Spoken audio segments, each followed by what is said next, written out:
Hello everyone, how are you? I think you will be fine. I am Neelam and I welcome to all of you to our study channel Kautilya Study Zone. देखिए आज हमारा 10th class की geography का हम second chapter start करने जा रहे हैं और जो आज का हमारा टॉपिक है forest and wild life resources.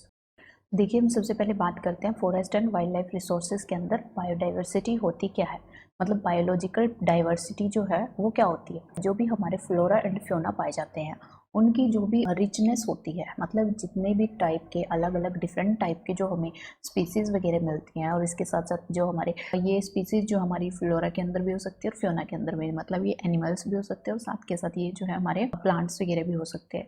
तो इनके अंदर जो रिचनेस मिलती है उनको ही हम क्या बोलते हैं, उसको ही हम बायोडाइवर्सिटी बोलते हैं। तो एक तरीके का क्या होता है, एक क्लोजली इंटीग्रेटेड एक सिस्टम होता है जिसके अंदर ये सारी अलग अलग डिफरेंट टाइप की जो है जो स्पीसीज़ हैं वो पाई जाती हैं और एक दूसरे पर ये जो है डिपेंडेंट होती हैं, इंटरडिपेंडेंट होती हैं। तो इसलिए इसको क्या बोलते हैं, हम बायोलॉजिकल डाइवर्सिटी बोलते हैं। अब देखिए अगर हम बात करें इंडिया के अंदर जो फ्लोरा एंड फ्योना है वो कैसे और कितनी मात्रा में जो है पाया जाता है उसके बारे में अगर हम बात करें तो देखिए इंडिया जो है वर्ल्ड के रिचेस्ट कंट्री के अंदर से आता है। रिचेस्ट मतलब ये नहीं कि आप मनी की उसमें देखिए, अगर अब बात करें फ्लोरा एंड फ्योना के बारे में तो उसके अंदर देखिए हमारा जो इंडिया है वो काफ़ी ज़्यादा बायोलॉजिकल डाइवर्स है। उसके अंदर काफ़ी ज़्यादा स्पीसीज़ पाई जाती हैं। देखिए वर्ल्ड की अगर हम बात करें तो उसमें से 8% जो स्पीसीज़ हैं वो हमारे इंडिया के अंदर ही पाई जाती हैं। इसमें से देखिए 81,000 जो स्पीसीज़ हैं वो फ्योना की है यानी एनिमल्स की, 47 जो 1000 स्पीसीज़ हैं वो फ्लोरा की है। और इसके साथ साथ अगर हम बात करें इसके अंदर ही जो 47,000 जो हमारे क्या होते हैं, ये हमारे प्लांट्स हैं। 47,000 प्लांट स्पीसीज़ हैं यानी फ्लोरा, जो मैंने आपको बताया अभी। अब देखिए बात करते हैं जो फ्लावरिंग प्लांट्स होते हैं वो कितने, उसकी स्पीसीज़ अगर हम बात करें तो डाइवर्सिटी कितनी है, 15,000 पाए जाते हैं। जो 15,000 है वो हमारे क्या पाए जाते हैं, वो हमारे फ्लावरिंग जो है स्पीसीज़ पाई जाती है। और ये क्या है, ये बिल्कुल ही एंडेमिक है। कितनी किसके अंदर, इंडिया के अंदर। एंडेमिक का मतलब क्या है, मतलब ये इसी रीजन के अंदर पार्टिकुलरली सिचुएटेड है और किसी रीजन के अंदर आपको नहीं मिलेंगे, तो इसलिए इनको एंडेमिक और इंडिजीनियस बोलते हैं। तो ये कितनी स्पीसीज़ हैं, ये 15,000 स्पीसीज़ है। और हम बात करें कि जो इंडिया का लगभग 10%, एटलीस्ट 10% जो इंडिया का रिकॉर्डेड कितना है, फ्लोरा है। और इसके साथ साथ बात करें तो 20% जो रिकॉर्डेड मैमल्स हैं वो किस कैटेगरी के अंदर है, वो थ्रेटन्ड मतलब जो रिस्क के अंदर है। आप ये बोल सकते हैं कि उनके हैबिटेट को लॉस हो रहा है या जो है उनकी संख्या जो है वो बिल्कुल कम होती जा रही है, तो उसको बोलेंगे कि कम से कम इंडिया का जो 10% जो फ्लोरा है, मतलब जो प्लांट लाइफ है, और 20% जो मैमल्स है, मैमल्स मतलब एनिमल्स, तो वो जो है सारे के सारे क्या है, नियर थ्रेटेड है। वो सारे के सारे खतरे के अंदर हैं क्योंकि वो जो है विलुप्त होते जा रहे हैं। और इसकर बात करें एक्सटिंक्शन, जो बिल्कुल ही एक्सटिंक्ट हो चुके हैं, जो है ही नहीं, मतलब वर्ज ऑफ एक्सटिंक्शन, एक्सटिंक्शन की लाइन पर है, यानी आपको ये जो है रेयरली ही दिखाई देंगे। कुछ एक नंबर आपको यहाँ पर मिलेंगे, ऐसे 10-15 नंबर आपको यहाँ पर मिलेंगे, इससे ज़्यादा नहीं मिलेंगे। जैसे बात करते हैं चित्ता, पिंक हेडेड डक है, माउंटेन क्वील है, और इसके साथ साथ फॉरेस्ट स्पॉटेड ऑयलेट है। और प्लांट्स की अगर बात करें तो माधुका इंसिजिनियस, ये क्या होता है, ये एक तरीके का जो है महुआ का जो ट्री होता है उसकी एक विल्ड लाइफ होती है, उसको बोलते हैं माधुका इसिगिन्स। और उसके बाद करें तो हाबरदिया और टेंड्रोन, ये जो एक तरीके का क्या है, एक तरीके की ग्रास है। ये सारे ये दो अगर हम बात करें इनकी, तो ये वर्ज ऑफ एक्सटिंक्शन है, मतलब इनके नंबर्स जो है वो बिल्कुल ना के बराबर बचे हैं, बहुत ही कम बचे हैं। ये कभी भी जो है बिल्कुल एक्सटिंक्ट हो सकते हैं, गायब हो सकते हैं। देखिए अब हम बात करते हैं फ्लोरा एंड फ्योना क्या होता है। तो ये देखिए फ्लोरा के बारे में मैंने बताया, जितनी भी प्लांट लाइफ होती है एक रीजन के अंदर, जितनी प्लांट लाइफ अक्कर करती है, जितने भी प्लांट्स होते हैं उनको हम फ्लोरा बोलते हैं। इसके बाद बात करें कि फ्योना क्या होता है, तो देखिए एक पार्टिकुलर रीजन के अंदर जितने भी एनिमल्स मिलते हैं उनको हम फ्योना बोलते हैं। देखिए आगे बात करते हैं आईयूसीएन की रेड लिस्ट। देखिए आईयूसीएन जो है एक तरीके एक जो है नॉन प्रॉफिट ऑर्गेनाइजेशन है। तो देखिए ये जो है ऑर्गेनाइजेशन क्या करती है, ये जो है हमारे जितने भी एनिमल्स और प्लांट्स हैं उनको कैटेगराइज करती है, किसके हिसाब से कि कितनी नंबर ऑफ स्पीसीज जो है हमारे वर्ल्ड के अंदर एग्जिस्ट करती हैं, यानी कितनी कौन सी जो है विलुप्त हो चुकी हैं, कौन सी जो है लगातार घटती जा रही हैं, उसके अकॉर्डिंग वो क्या करती है, इनको जो है कुछ ना कुछ स्टेटस देती है। जैसे किसी को जो है एक्सटिंक्ट में डाल देती है। एक्सटिंक्ट में किसको डालती है, जो बिल्कुल विलुप्त हो चुके हैं, जिसका जो है आपको कई सालों तक कोई भी जो है आपको सुराग नहीं मिला, कोई भी मतलब आपको प्रूफ नहीं मिला कि ये एनिमल्स और ये जो प्लांट है अभी एग्जिस्ट करता भी है कि नहीं।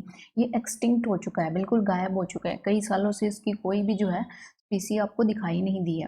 उसके बाद करते हैं extinct in wild. Extinct in wild का मतलब क्या है, जो वाइल्ड के अंदर से क्या हो चुके हैं, फिनिश हो चुके हैं। मतलब एक जहाँ पर उनका हैबिटेट था, जहाँ पर वो जंगलों में रहते थे, वहाँ से वो बिल्कुल गायब हो चुके हैं। और ये सिर्फ जो है इनकी कुछ एक दो प्रजातियाँ ही बची हैं, जो कि कहाँ पर रखी गई हैं, कैप्टिव सेंटर्स के अंदर। कैप्टिव सेंटर्स मतलब देखिए, मान लिया जो है हमारे जो एनिमल्स है वो मान लिया हम किसी का एग्जांपल लेते हैं, मान लिया हमने चीता का एग्जांपल लिया, तो जो चीता है वो क्या हुआ, वो जो है सब जगह से एक्सटिंक्ट हो चुका है। और उसकी सिर्फ एक या दो स्पीसीज हमारे पास बची हैं, जो गवर्नमेंट ने क्या करके रख लिया, अपने पास प्रिजर्व करके रख लिया, ताकि हम उनके नंबर्स को क्या कर सकें, बढ़ा सकें। तो इसलिए जो है वो एनिमल्स जो बिल्कुल एक्सटिंक्ट हो चुके हैं, लेकिन हमने उसकी एक या दो प्रजातियाँ कहाँ पर रखी हैं, कैप्टिव सेंटर के अंदर रखी है, ताकि हम क्या कर सकें, इनके अंदर जो है कोई चेंजेस वगैरह करके इनकी रिप्रोडक्शन जो कैपेसिटी है उसको बढ़ाकर इनके नंबर को बढ़ा सके। तो एक तरीके से वो एक कैप्टिव सेंटर के अंदर इसकी एक या दो प्रजातियां रखी हुई है, तो उसको हम बोलते हैं एक्सटिंक्शन इन वाइल्ड लाइफ।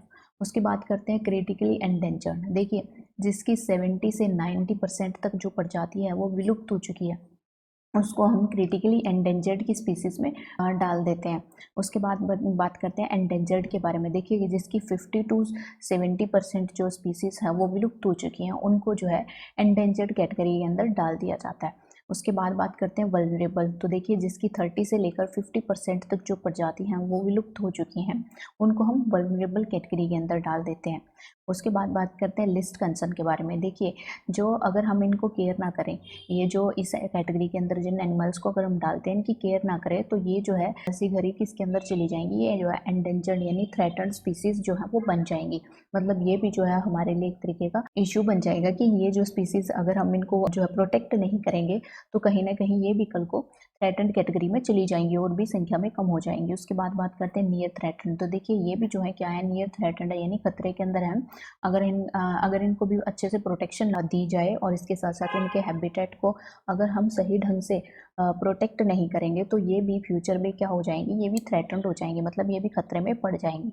तो इस तरीके से जो IUCN के द्वारा अपनी रेड लिस्ट के अंदर जो है अलग अलग जो प्रजातियां हैं उनको इन कैटेगरी के अंदर डाला जाता है। देखिए, ये जो है बात करते हैं डाटा डेफिशिएंट, जिनके बारे में कोई भी डाटा अवेलेबल नहीं है, तो वो डाटा डेफिशिएंट हो जाती है। और बात करें नॉट इवेल्युएटेड, जिनको इवेल्युएट ही नहीं किया गया है, तो वो इसके अंदर आ जाती है। तो देखिए, मेनली अगर हम बात करें तो IUCN के द्वारा ये वाले स्टेटस जो है वो दिए जाते हैं, जो कि काफ़ी ज़्यादा इंपॉर्टेंट है। और ये जो है एक आपकी बुक के अंदर ये वाला पार्ट नहीं है, ये मैंने एक्स्ट्रा कवर आपको करवाया हुआ है, ताकि आपको समझ आ जाए कि IUCN के अंदर जो रेड लिस्ट के अंदर कौन कौन सी कैटेगरी है, और वहाँ पर कैसे कैसे जो है हम उनके अंदर एनिमल्स और स्पीसीज को किस हिसाब से रखते हैं। तो देखिए, जैसे जैसे उनके जो खतरे का लेवल है वो बढ़ता जाएगा, तो उनका जो है ये स्टेटस जो है इस तरीके से ऊपर की तरफ और भी वर्स होता चला जाएगा। ये अगर कम है तो नियर थ्रेटन्ड है, उससे अगर ज़्यादा कम हो रही है तो लिस्ट कंसर्न है, फिर vulnerable, endangered and critically endangered, फिर आ जाएगा एक्सटिंक्ट इन वाइल्ड लाइफ, और इसके साथ साथ एक्सटिंक्शन, वो प्रजाति बिल्कुल ही विलुप्त हो जाएगी।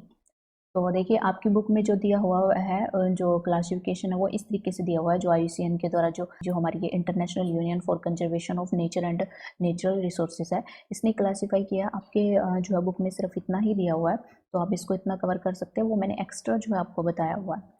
तो देखिए, जो है नॉर्मल स्पीसीज क्या होती हैं, जिनकी पॉपुलेशन आपके पास जो है कंसिडरेबल लेवल होता है, जिनका मतलब नॉर्मल लेवल है, यानी आपके पास पॉपुलेशन जो है वो काफ़ी मात्रा में है, उनको इतना ज़्यादा कोई खतरा नहीं है, तो इसके अंदर वो स्पीसीज डाली जाती हैं। तो देखिए, इसके अंदर क्या आ जाएंगे, कैटल जो होती हैं हमारी, गाय भैंस वगैरह जो होती हैं वो कैटल्स, शिप वगैरह, गोट वगैरह, तो वो कैटल्स के अंदर आ जाती हैं।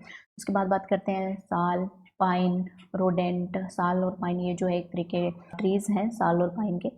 और रोडेंट मतलब जो हमारे ये बिलों के अंदर रहने वाले, जो बिल के अंदर, होल के अंदर जो एनिमल्स रहते हैं, उनको हम रोडेंट बोलते हैं मेनली। तो ये हमारे नॉर्मल हैं स्पीसीज। उसके बाद बात करते हैं एंडेंजर्ड स्पीसीज के बारे में। देखिए एंडेंजर्ड कौन सी हैं, जिनकी जो है मतलब एक तरीके से जो खतरे में है, नाम से पता लग रहा है एंडेंजर्ड यानी जो खतरे में है। अगर हम इनके हैबिटेट को सुरक्षित नहीं करेंगे तो इनकी पॉपुलेशन क्या हो जाएगी, घटती चली जाएगी और एक टाइम पर ये क्या हो जाएंगे, बिल्कुल डेंजर में पड़ जाएंगे और एक्सटिंक्ट हो जाएंगे।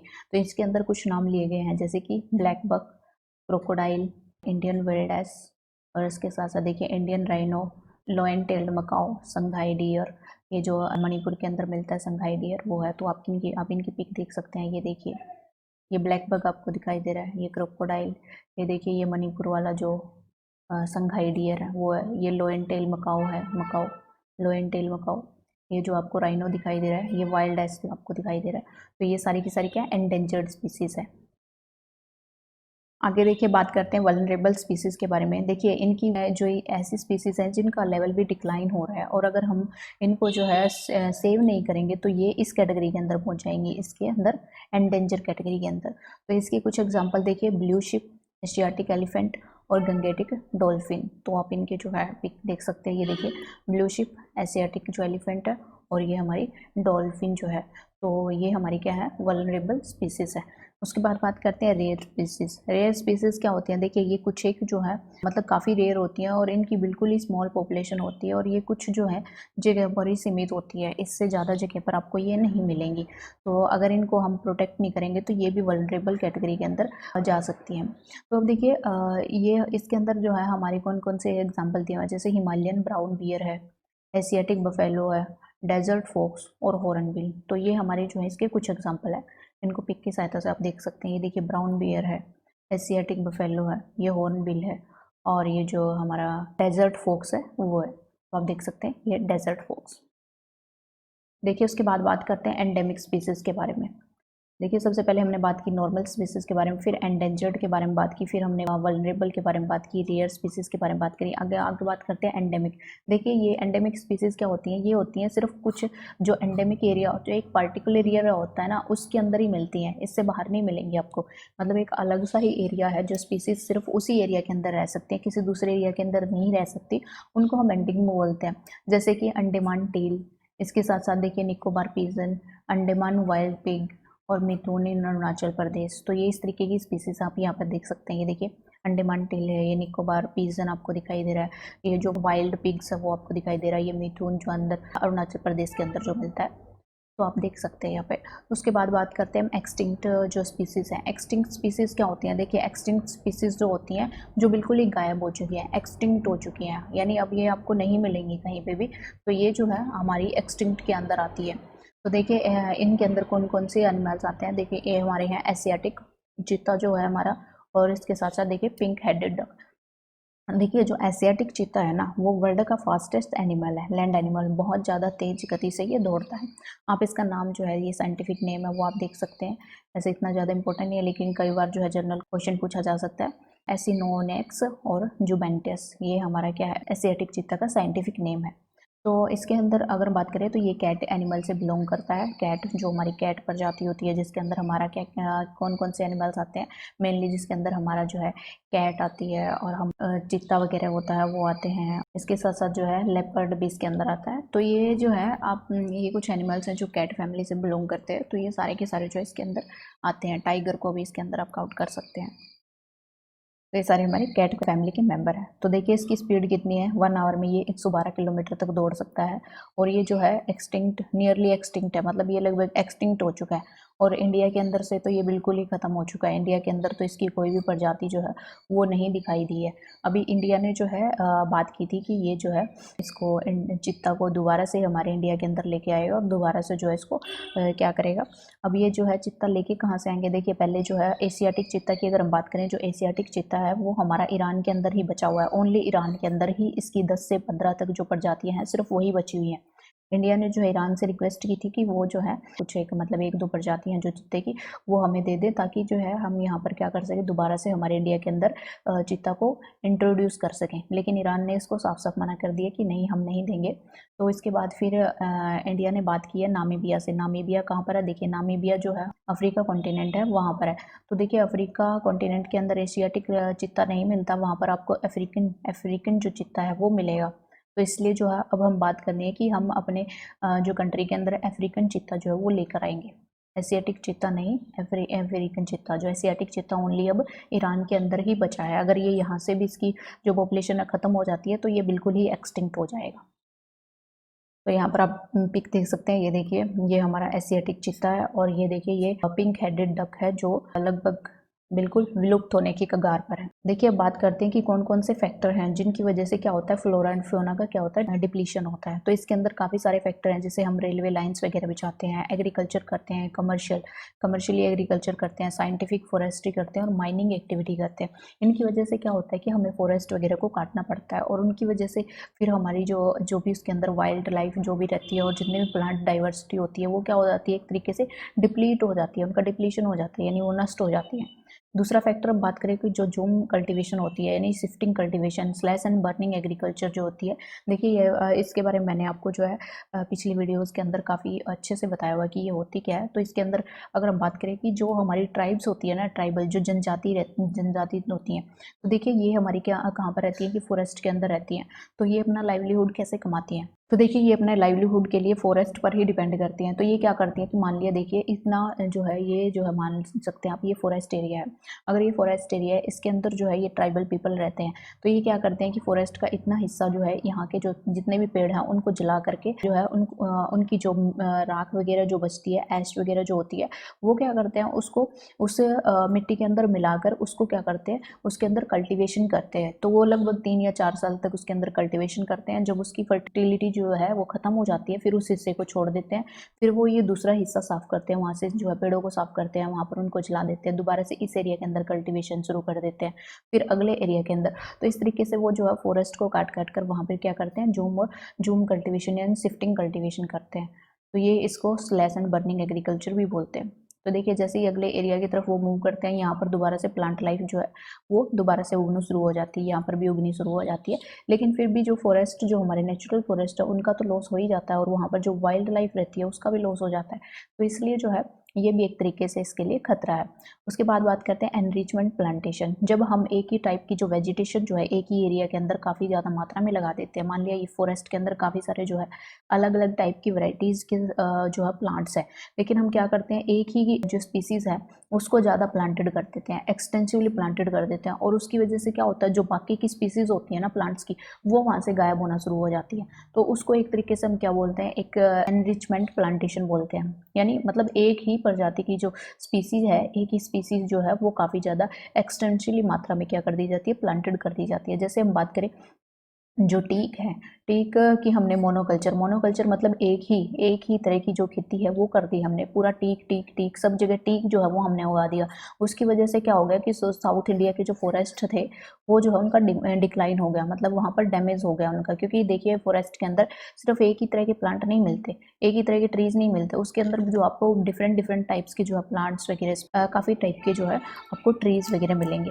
इसी तरह बात करते हैं जो चीर पाइन है उसने क्या किया कि हिमालय के अंदर जितने भी हिमालयन ओक थे और रोडोडेंड्रोन ये फॉरेस्ट थे, वो क्या हो गए वहाँ से, वो मतलब उनको जो है रिप्लेस कर लिया उन्होंने, उनको गायब भी कर दिया, बहुत कम मात्रा में बचे हैं।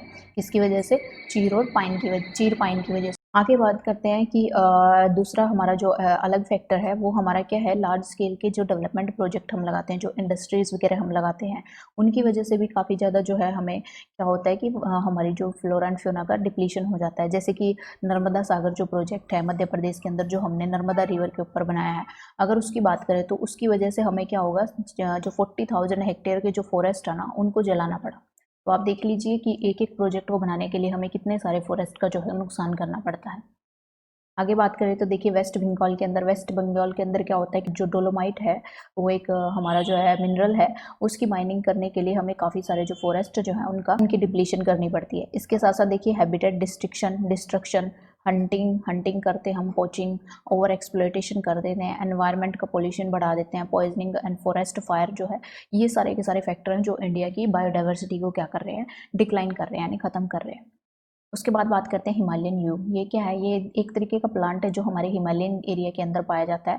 तो देखिए ये हिमाचल प्रदेश और अरुणाचल प्रदेश के जो हिमालयन एरिया है उनके अंदर पाया जाता है। इसके अंदर से एक केमिकल निकलता है। ये क्या है? टेक्सोल। ये कहाँ से मिलता है? इसकी बार्क जो इसकी छाल वगैरह होती है उससे मिलता है, नीडल से, ट्विग जो भी टहनियाँ वगैरह होती हैं, रूट्स इसकी जड़ों से, मतलब ये इस एक तरीके का क्या निकलता है? केमिकल निकलता है। और इस केमिकल से क्या करते हैं? ये देखिए कैंसर के काम आता है। ट्रीट सम कैंसर्स, कुछ कैंसर होते हैं उनको ट्रीट करने काम आता है। और इसकी काफ़ी ज़्यादा डिमांड भी है और ये काफ़ी ज़्यादा मात्रा में दूसरी कंट्रीज़ के अंदर जो है इसको सेल भी किया जाता है। एक तरीके से एंटी कैंसर ड्रग का काम करता है ये। अब देखिए इसकी वजह से क्या होगा? जब बहुत ज़्यादा मात्रा में इसको जो है बाहर भी एक्सपोर्ट किया जाएगा, अंदर भी इसको यूज किया जाएगा, तो इसकी ओवर एक्सप्लोइटेशन हो जाएगी। मतलब ये हद से ज़्यादा जो है इसका यूज़ होने लगा, जिसकी वजह से इसकी ये बिल्कुल ही क्या हो चुका है? ये भी एक तरीके से थ्रेटन्ड के अंदर आ चुका है। यानी ये जो है किसी भी टाइम पे ऐसे ख़त्म हो सकता है अगर इसको जो है अच्छे से प्रोटेक्ट ना किया गया तो। देखिए बात करते हैं इंडिया लगभग जो है कितन क्या कर चुका है? अपना जो है हाफ फॉरेस्ट जो है वो ख़त्म कर चुका है। इंडिया के अंदर जो नेचुरल फॉरेस्ट है वो लगभग 50% जो है वो ख़त्म हो चुके हैं।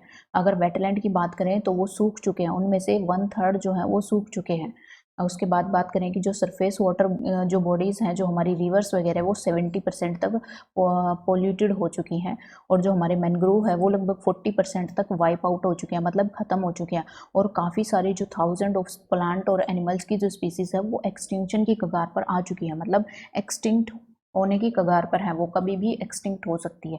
तो आप देख सकते हैं कि कितना जो है हम अपना जो नेचुरल हैबिटेट है और जितने भी हमारे फ्लोरा एंड फौना है किस तरीके से हम जो है उनको नुकसान पहुंचा रहे हैं और कितनी मात्रा में हमने उनको डिप्लीट कर दिया है। ये काफ़ी जो है हमारे लिए एनवायरमेंटल इशू हो सकता है, जो हमारे लिए काफ़ी प्रॉब्लम क्रिएट कर सकता है। तो देखिए यहाँ पे ये हिमालयन ट्री जो है, हिमालयन यू ट्री, ये आप देख सकते हैं ये कैंसर को ट्रीट करने के लिए यूज़ किया जाता है। अब बात करते हैं देखिए कंजर्वेशन के बारे में कि हमें कंजर्वेशन क्यों करना चाहिए फॉरेस्ट और वाइल्ड लाइफ का। देखिए हमें पता है कि वाइल्ड लाइफ और फॉरेस्ट हमारे लिए कितने इंपॉर्टेंट होते हैं। हमें काफ़ी सारा जो मटेरियल है, काफ़ी सारे जो मिनरल्स हैं और काफ़ी सारे रिसोर्सेज हमें फॉरेस्ट और वाइल्ड लाइफ से मिलते हैं और ये हमारे जीवन के लिए बहुत ही ज़रूरी है।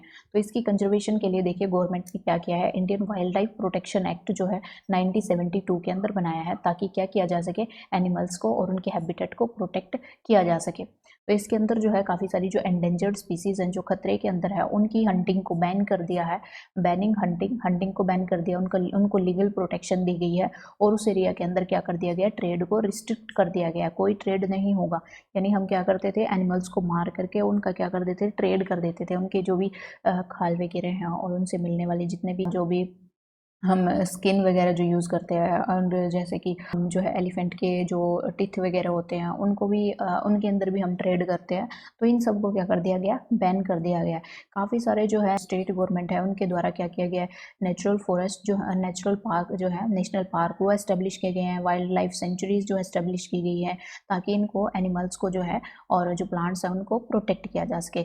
इसके साथ साथ जो है सेंट्रल गवर्नमेंट ने काफ़ी सारे प्रोजेक्ट भी जो है स्टार्ट किए गए हैं, जैसे कि टाइगर को बचाने के लिए टाइगर प्रोजेक्ट है, राइनो को बचाने के लिए राइनो प्रोजेक्ट है, और एलिफेंट को बचाने के लिए भी हमारे यहाँ पर क्या है, एलिफेंट प्रोजेक्ट एलिफेंट जो वो चलाया गया है। कश्मीर का जो स्टैग है जिसको हंगुल भी बोलते हैं, तो उसको भी प्रोटेक्ट करने की बात की गई है। और 3 टाइप्स के जो क्रोकोडाइल जो पाए जाते हैं, तो देखिए एक फ्रेश वाटर के अंदर जो क्रोकोडाइल मिलता है, एक सोल्ट वाटर के अंदर जो क्रोकोडाइल मिलता है, और एक घड़ियाल। तो ये 3 टाइप के क्रोकोडाइल होते हैं, इनके बारे में भी जो इनको बचाने की बात की गई है। एशियाटिक लोयन और कुछ एक अदर। तो सेंट्रल गवर्नमेंट जो है समय समय पर इनको बचाने के लिए काफ़ी सारे जो प्रोजेक्ट हैं वो अनाउंस करती हैं।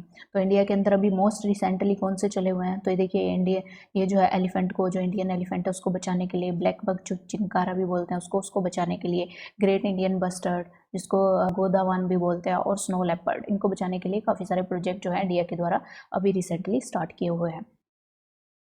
तो देखिए अगर हम बात करें कि जो हमारी कंजर्वेशन जो ये प्रोजेक्ट जो हमने स्टार्ट किए हैं, तो ये मेनली जो है हमें हम चाहते हैं कि ये जितनी भी हमारी जो स्पीसीज़ हैं वो लगातार जो है ख़त्म होती जा रही है, तो उनको हम सेव कर सकें।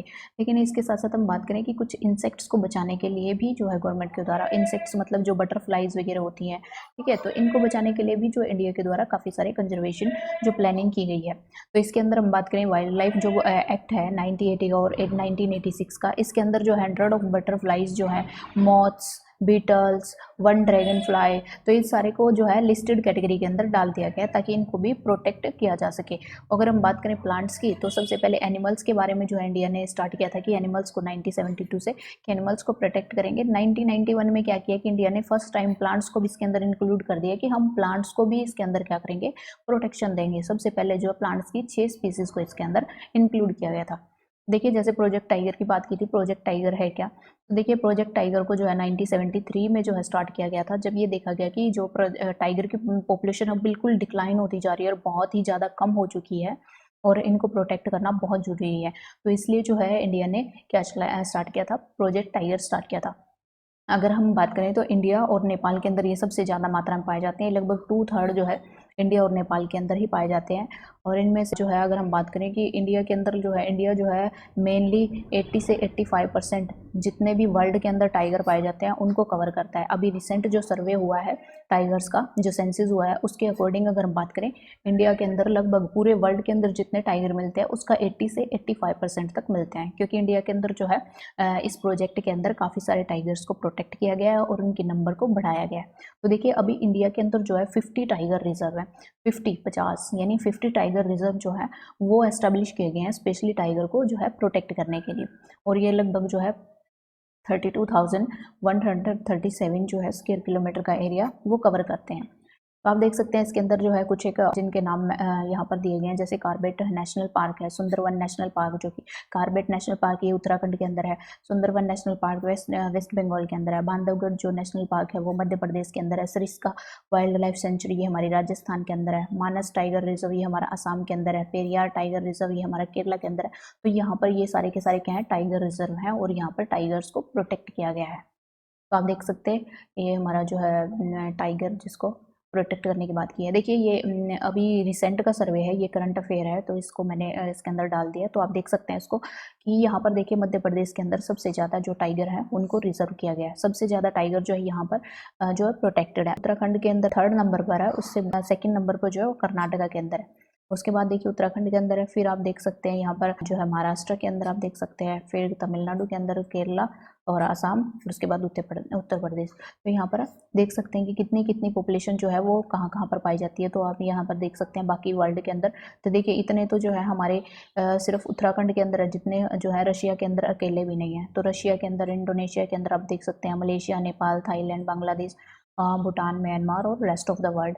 तो ये देखिए कितनी जो है बाकी जगह पर कितनी कम पॉपुलेशन है। देखिए इंडिया के अंदर जो है इतनी पॉपुलेशन जो है वो इंक्रीज हो चुकी है 2018 की जो रिपोर्ट आई थी उसके अकॉर्डिंग है। तो 2000 में बात करें तो 2006 में बात करें तो इतने सारे टाइगर थे हमारे यहाँ पर, 2010 में इतने, और ये देखिए 2226 जो हमारे 2014 में थे और अब ये इतने इंक्रीज हो चुके हैं। और हमारा देखिए टारगेट ये है कि हमने क्या करना है कि 2022 तक टाइगर की संख्या को क्या कर देना है, डबल कर देना है। ये जो है टारगेट हमारा डिसाइड किया गया है इंडिया के साथ। इंडिया ने बाकी 12 कंट्री हैं उनके साथ, मतलब टोटल मिला के सिर्फ 13 कंट्री के अंदर जो है हमें क्या मिलते हैं, टाइगर्स मिलते हैं। तो ओनली 13 कंट्री के अंदर हमें जो टाइगर मिलते हैं उनमें से इन तीन जो 13 कंट्री के अंदर जो एग्रीमेंट हुआ है उन्होंने ये डिसाइड किया है कि वो जो है 2022 तक टाइगर की संख्या को डबल कर देंगे। अब देखिए इंडिया जो है वो अपना टारगेट को डबल करने की कगार पर है। 2018 के अंदर इतनी पॉपुलेशन है और ये देखिए अगर आप 2010 के का जो है अगर आप डबल करेंगे तो ये लगभग जो है इतना हो जाएगा। और ये देखिए इस अपने टारगेट को मीट करने की दिशा में जो है ये इंडिया का काफ़ी अच्छा जो है कदम है। तो आप यहाँ पर देख सकते हैं कुछ जो आपको दिखाई दे रहे हैं, ये देखिए यहाँ पर आप देख सकते हैं कि कुछ जो टाइगर रिजर्व हैं वो आपको दिखाए गए हैं। तो यहाँ पर आप देख सकते हैं, ये देखिए ये राजा जी आपको दिखाई दे रहा है, ये जिम कार्बेट जिसकी मैंने बात की थी उत्तराखंड के अंदर। आगे देख सकते हैं पीलीभीत, दुधवा और वाल्मीकि। ये पीलीभीत और दुधवा ये जो हमारे उत्तर प्रदेश के अंदर है, वाल्मीकि ये हमारा बिहार के अंदर है। इसके साथ साथ देखिए ये सरिस्का, यहाँ पर देखिए सरिस्का राजस्थान के अंदर, रणथंभौर और इसके साथ साथ मुकुंदरा आप देख सकते हैं, पन्ना ये बांधवगढ़ वाला जो अभी हमने डिस्कस किया था, सतपुड़ा, मेलघाट, पेंच, कान्हा, बोर, ये केवला नहीं है, वो केवला देव नेशनल पार्क है, वो तो वो राजस्थान के अंदर है, उसको मत ध्यान रखिए आप। ये इंद्रावती। तो आप यहाँ पर जो है ये सारे के सारे जो नेशनल पार्क है उनको देख सकते हैं। तो देखिए अन्नामलाई, पेरियार जो अभी हमने बात की थी, नागरहोल, बांद्रा, मुद्दुमलाई, बांदीपुर, ये सारे के सारे जो हैं, ये देखिए इधर सिमलीपाल, और ये आपको सुंदरबन भी यहाँ पर दिखाई दे रहा है, सतकोसा, बक्सा, मानस, ओरंग, काजीरंगा, नामेरी, पाखुई और नामदाफा और डम्पास। तो ये सारे के सारे हमारे आपको दिखाई दे रहे हैं कि ये कितने जो है वो टाइगर रिजर्व यहाँ पर है। इनको आप याद भी कर सकते हैं, अदरवाइज इसके लिए अलग से सेपरेट वीडियो जो है वो आपके बनाया जाएगा, तो उसके अंदर भी आप इनको जो है अच्छे से देख सकते हैं। उसके अंदर आपको काफ़ी डिटेल से कवर किया जाएगा। ये सिर्फ एडिशनल इन्फॉर्मेशन के लिए आपके लिए यहाँ पर डाल दिया गया, आप चाहे तो देख सकते हैं इनको।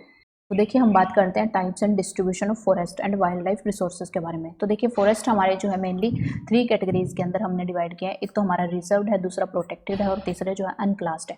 तो देखिए रिजर्व्ड कैटेगरी के फॉरेस्ट क्या होते हैं, प्रोटेक्टेड क्या होते हैं और अनक्लास्ड क्या हो सकते हैं, इनको आप देख सकते हैं। देखिए इंडिया के अंदर जो है गवर्नमेंट ने जो है वाइल्ड लाइफ और फॉरेस्ट को कंजर्व करने के लिए इन कुछ एरिया को जो फॉरेस्ट डिपार्टमेंट है उसके साथ मिलकर जो है इनको डिवाइड किया है। तो देखिए सबसे पहले रिजर्व फॉरेस्ट आते हैं, जिसमें जिनके अंदर जो है ये बिल्कुल रेन को क्या कर दिया गया है, एक तरीके से रिजर्व कर दिया गया है। ये काफ़ी ज़्यादा वैल्यूएबल है और इनको कंजर्व करने के लिए इसके अंदर जो फॉरेस्ट और वाइल्ड लाइफ है उनको कंजर्व करने के लिए एक तरीके से इसको क्या कर दिया गया, इनको रिजर्व कर दिया गया। रिजर्व मतलब यहाँ पर आप जो है कोई भी इरेगुलर एक्टिविटी या इलीगल एक्टिविटी यहाँ पर नहीं कर सकते। ये जो है गवर्नमेंट के कंट्रोल के अंदर है, यानी ये जो गवर्नमेंट का कंट्रोल है उसके अंदर ये आते हैं। यहाँ पर कोई भी किसी भी तरह की इलीगल एक्टिविटी यहाँ पर अलाउ नहीं होगी। तो यहाँ पर आप ना तो फॉरेस्ट वगैरह काट सकते हो, ना ही यहाँ पर क्या कर सकते हो आप कोई भी वाइल्ड लाइफ वगैरह को हार्म पहुँचा सकते हो।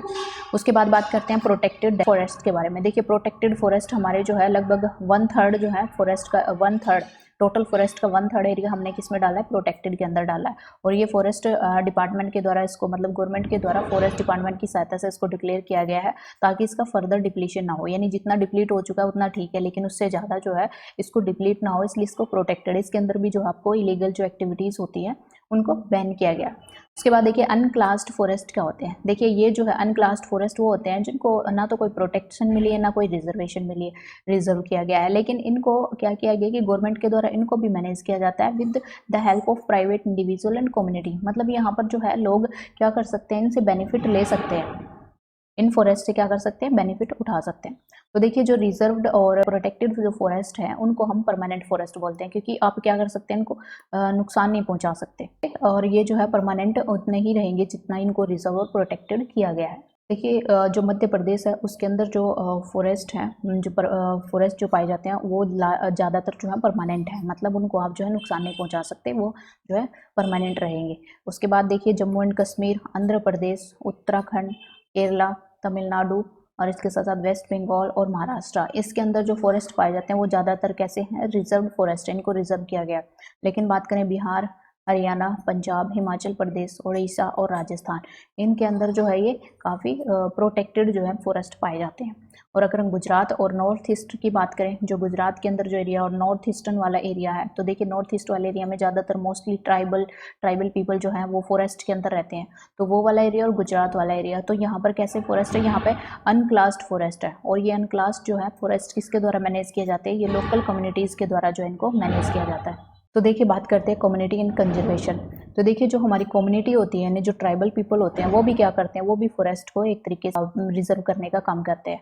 तो देखिए ये क्या करते हैं, हमारे फॉरेस्ट को प्रोटेक्ट करते हैं। ये जो है गवर्नमेंट की कोई भी मतलब जो गवर्नमेंट ऑफिशियल होते हैं उनकी कोई भी रिस्ट्रिक्शन जो है इनके ऊपर नहीं लगती, मतलब ये जो है उनको अलाउ नहीं करते कि गवर्नमेंट यहाँ पर इंटरफेयर करे।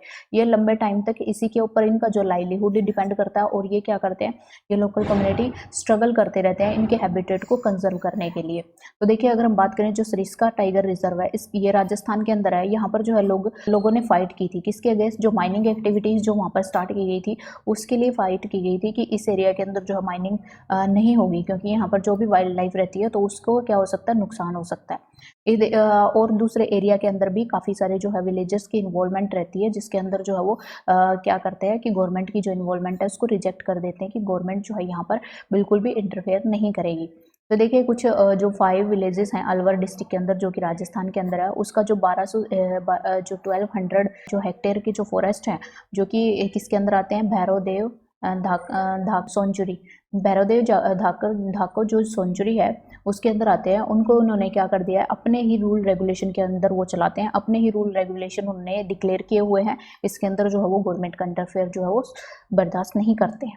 अब बात करते हैं देखिए सेक्रेड ग्रुप्स के बारे में। देखिए सेक्रेड ग्रुप्स क्या होते हैं, एक तरीके की जब एनिमल्स होते हैं या जो हमारे जो प्लांट्स होते हैं वो क्या करते हैं कि उनको क्या करते हैं कि उनकी एक तरीके से नेचुरल वर्शिप करते हैं।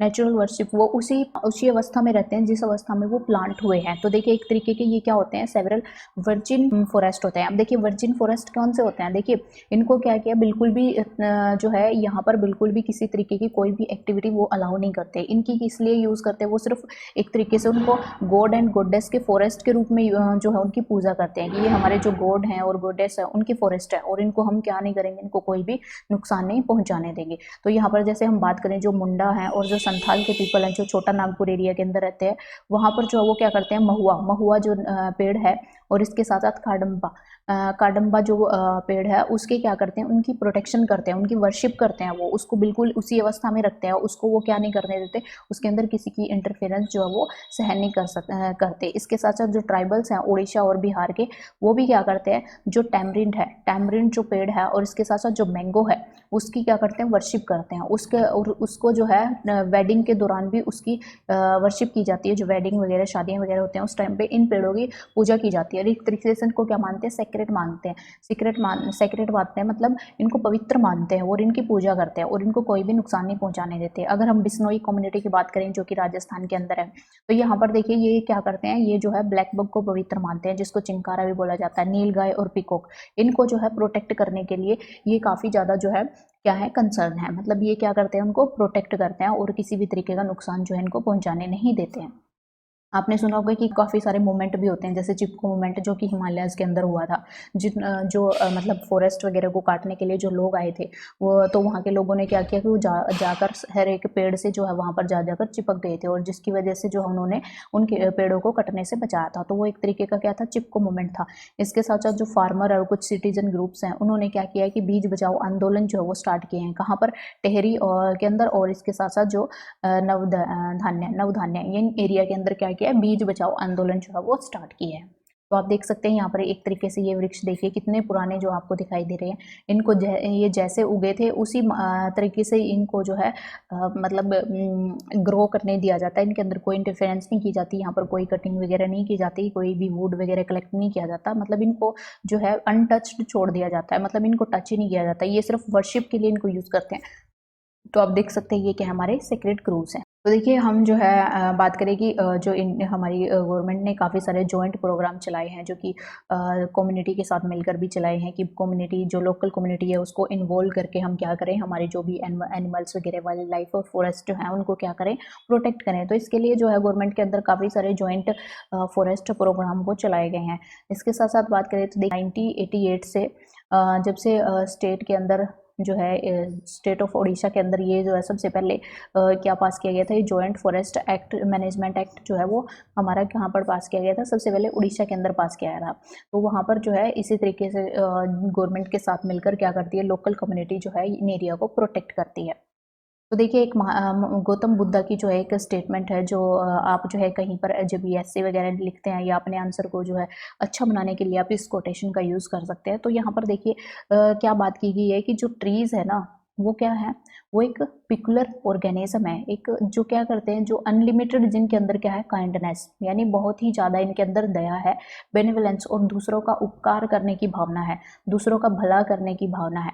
और ये कोई भी डिमांड नहीं करते आपसे, कोई भी डिमांड इनकी नहीं है आपसे, लेकिन अपनी जेनरसिटी ये क्या करते हैं, मतलब दूसरों को क्या करते हैं, ये एक तरीके से लाइफ देते हैं। यानी ये आपको देखिए किस तरीके से लाइफ देते हैं, देखिए आपको ऑक्सीजन देते हैं, CO2 अपने अंदर खींच लेते हैं जो कि इन्वायरमेंट के लिए हानिकारक होती है। हमारे लिए ऑक्सीजन हमारे लिए बहुत ज़रूरी होती है, तो ये हमें ऑक्सीजन देते हैं। इसके साथ साथ ये हमें फ्रूट्स देते हैं और इसके साथ साथ बात करें हम मेडिसिनल जो प्लांट होते हैं, औषधियाँ वगैरह जो काम आती हैं, जो शेड होती है, रेन लाने में भी सहायक होते हैं। तो इस तरीके से ये देखिए कितनी चीज़ें जो हमें ऑफर करते हैं। तो एक तरीके से अगर हम बात करें, इनकी काइंडनेस जो है ना अनलिमिटेड है और हम इनके साथ देखिए किस तरीके का व्यवहार करते हैं, यानी हम इनको काट देते हैं, हम जो है खुद ही अपने एनवायरनमेंट को नुकसान पहुंचाते हैं। लेकिन उसके बाद भी देखिए कि ये सबको प्रोटेक्शन देते हैं, प्रोटेक्शन टू ऑल, और ये अपनी शेड जो अपनी छाया है वो सबको देते हैं। Even a man, even a x man जो कि इसको काटने के लिए आया है, डिस्ट्रॉय करने के लिए आया है, उसको भी ये अपनी जो है छाया देते हैं। तो आप देख सकते हैं कि किस तरीके से जो नुकसान पहुंचाने वाले लोग हैं उनका भी किस तरीके से ये भला करते हैं। तो ये जो है गौतम बुद्ध का एक स्टेटमेंट है जो ट्री के बारे में है। आप इसको कहीं पर जब भी फॉरेस्ट के बारे में, फॉरेस्ट की इंपॉर्टेंट में के बारे में, या फ्लोरा एंड फ्योना के पर्टिकुलर कोई भी अगर ऐसे वगैरह आता है तो उसमें आप इस कोटेशन को यूज़ कर सकते हैं। आई थिंक आपको ये लेक्चर समझ आया होगा। अगर कोई भी डाउट है आपका तो हमारे कमेंट सेक्शन में आप लिख सकते हैं। अगर आप PDF चाहते हैं तो आप उसके लिए हमारे टेलीग्राम चैनल ज्वाइन कर सकते हैं। So this is the end of this chapter. If you like the video, then please like, share, and subscribe our channel and press the bell icon for the further notification. Thank you for watching the video. Take care of yourself and God bless you.